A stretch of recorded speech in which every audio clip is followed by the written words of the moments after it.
we live? Looks like it. Apologize for keeping you guys waiting. I got really into my music and lost track of time. It's not even Good Friday anymore, really. But I realized something today that kind of prompted deciding to do this stream last minute. It's not going to be super long because tomorrow, finally premiering the Stanley Krippner interview. And afterwards, we're going to do a long stream on the general domain that I cover, right? Gnosis, entheogens, consciousness, and the evolution. So let me know about the audio too in the chat because I'm constantly having issues with that lately. But basically what happened today is that I knew it was Good Friday. And we went downtown to Pisac, and there was a synagogue that was coming out, and there were tons of Israelis here in Pisac, which is odd. I don't know why we have such a huge population, mostly younger people too. So I wasn't sure if it was also a Jewish holiday, so I looked it up, and Passover kind of overlaps this period, I guess. But that's what came to my attention. And then I realized that Passover involved marking the door of the Israelites with blood from a virgin lamb, so a sinless lamb, the blood of a sinless lamb, in order to ensure that the angel of death would pass over your house. And then I realized that they had taken this script and transposed it to Jesus in general. And there are lots of deliberate insults to the intelligence of a common person written into the Bible. It's a big part of its purpose, I guess. But for people to overlook older myths, you know, the architecture of older myths having been repurposed in Christianity is forgivable, right? But to fail to notice when it is taken from earlier in the same book, the same basically the same myth, and people just somehow don't notice. You know, I didn't notice because it's not my religion, though. You know, it just absolutely blew my mind. And the secondary reason that I wanted to do a quick stream on this subject tonight is that I've actually gotten emails from people recently, I'm kind of expressing that they don't understand why I am so. Is there really no one watching? Did I make this private? I'm going to be pissed off if I find out that I quit playing music to jump on here and nobody showed up. It's often wrong, though. These numbers are often wrong. Anyways,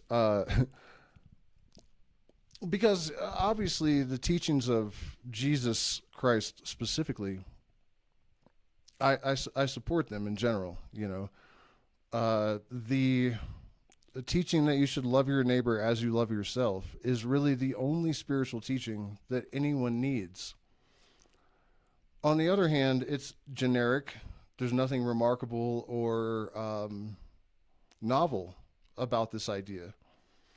And if you consider the impact of Christianity overall, right, there are subtle influences that still manage to result in tremendous distribution of toxic psychological dispositions on various levels throughout any culture where Christianity is the predominant influence in terms of religion, right? So the idea that someone else should suffer for your sins, the idea that that makes sense when it's integrated as like a fundamental prior into a small child, and they, you know, their neural gating system is using that as a reference point to build their entire ontology and ethical constructs, you know, it is far more insidious than people realize. I have literally had a guy that was a killer, but he was in jail for almost killing someone, beating him till he was mentally disabled with a tire iron. And he would go to the chapel every Sunday. And I asked him one time, if you're a Christian, how can you go around beating people to death and whatnot? And he literally said, that's why I can do it. Jesus will forgive me for anything.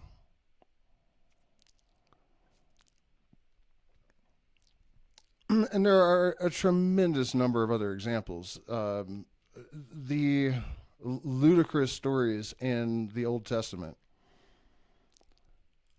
In order to maintain belief in things that are obviously ridiculous, a person must maintain cognitive dissonance and engage selective perception. And because of the way the mind works, this becomes a global interference pattern, right? It stunts intelligence. It renders people more susceptible to authoritarianism. Even fear of hell predisposes people to accepting authoritarian rule, right? Let's see, what else do we have? I know there's more. But that's really enough. You know, what I'm getting at is that when people sort of cringe or, you know, otherwise react negatively to my criticisms of Christianity and Jesus, I don't think people think deeply enough about the consequences and the impact that the religion has on the world, and also just how unnecessary it is. It is a psyop that is thinly veiled in generic moral teachings as its only justification for existing. There is no doubt that it's not true, that Jesus was never crucified, that he most likely never even lived, you know, that the myth is built on the architecture of older mythologies and solar allegories. There's no reason to, it's like a unwanted groupie following us around at an after party, following humanity around at an after party. There's no need for it. And the consequences of its like persistence, you know, there's no compensation. You can also look at the fact that when people accept Jesus into their heart, nothing happens. You know, they generally just become hypocrites, and they profess one thing, and then privately they're very different. And I grew up actually deep inside a church, the Salvation Army Church, and I saw all this very firsthand. The people in the church are far more wicked and prone to sinful behaviors than any other normal muggles that I have, you know. It is the synagogue of Satan. You know, the Christian church truly is a synagogue of Satan. It foments oppression, genocide, ignorance. It predisposes people psychologically to exploitation from political institutions. It sets science back 200 years. You know, stop clinging to it. Just let it go. It's not good, and there's no reason to maintain this thing. If you really feel like you need myths in order to understand the universe, look at the systems that Christianity borrowed from, because the myths were watered down and the potency was extracted from them deliberately. A great example is David and Goliath is based on Hermes versus the Panoptes, Argus Panoptes, the shining all-seeing eye, right? And in the original myth, Hermes used music to lull it to sleep and the sword to kill it. And the sword is symbolic of reason and music is intuition. So the original myth is far more subversive It has some indication of like the process that you use to defeat an evil empire. They extracted all that, and it's still kind of like an inspiring story of a little guy beating a big guy. But the impact of it is far more prophetical. It's subversive. It's Christianity was engineered as a sort of archon with the purpose of obstructing the spiritual development of humanity and the self-realization of humanity. Which, in my opinion, to design a spiritual system with that kind of intent is probably the most blasphemic thing you can possibly do. I mean, it's diabolically fucking evil. So, yeah. That's really all I have to say about this. Like I said, I didn't intend to have it be a long stream. Not a lot of folks showed up, and most of you guys probably already know all this, except the Passover thing. I don't know how I missed that. The blood of the lamb, angel of death passes you over, and they just like blew that up to, made a new layer for Christ. It's absolutely ridiculous, Satan may come as an angel of light. We're warned 75 pages, I think, by John. Jesus shows up literally like 75 pages later saying, God has sent me, making him an angel, and that he is the light. It's like, weren't we just warned about this like a chapter and a half ago? He literally tells them that he is the sun. I am the light of the world. He walks on water, just like sunlight reflecting on water. They were rubbing people's noses in their own stupidity with this stuff. That I believe that they literally made it blatant and obvious that it was a story of a false prophet deceiving people, that Jesus was literally depicted as such deliberately in the Bible. If you read it without prejudice, that's what the story says. You shall have no other gods before me doesn't come with a caveat until my son comes. Beware a wolf in sheep's clothing. You mean the lamb? It's incredibly mind-numbingly dumb.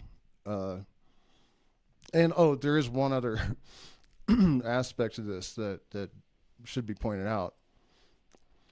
Hermes, who is one of the architects of the myths that Christianity was built upon, warned that if the empire ever figures out the utility of convincing people to take these myths literally,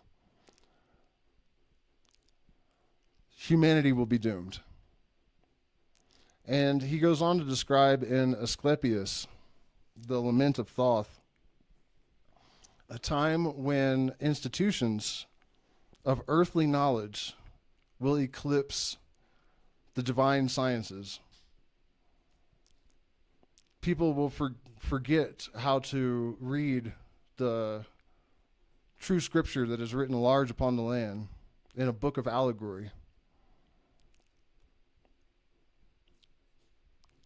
And I mean, if you haven't read it, go read it. Everything that we're living in right now is described, and it's largely attributed to being a consequence of this reframing of these ancient myths as literal, historical events rather than allegorical parables and stories, So, see you guys tomorrow night. Thank you, all two of you, for joining me. But yeah, I just felt like I had to share that bit about Passover and just the general explanation of why Christianity and Islam, it's not specifically all institutionalized religions are weaponized. All of them. Democracy is weaponized. All of the institutions that constitute our modern society are all weaponized to maintain control, you know? So we have to reject them wholesale, and we have to be able to articulate to people why that matters. And I really encourage people to disregard politics, you know? Don't worry about offending people. We're way past that point. It's more like, you know, they're running out on the road and there's heavy traffic and they're not even looking. So what do? You yell at them and probably tell them they're idiots, you know? We're just way past the point where we need to be polite. We just need to speak the truth at every opportunity. So again, thank you guys so much. Of course, as I'm popping off, people are popping on, but yeah, tomorrow we're going to do a nice long stream, and I'm excited to get the Krippner interview out. He was wonderful. So anyways, guys, cheers. Please consider supporting the channel. We're demonetized. And happy Good Friday.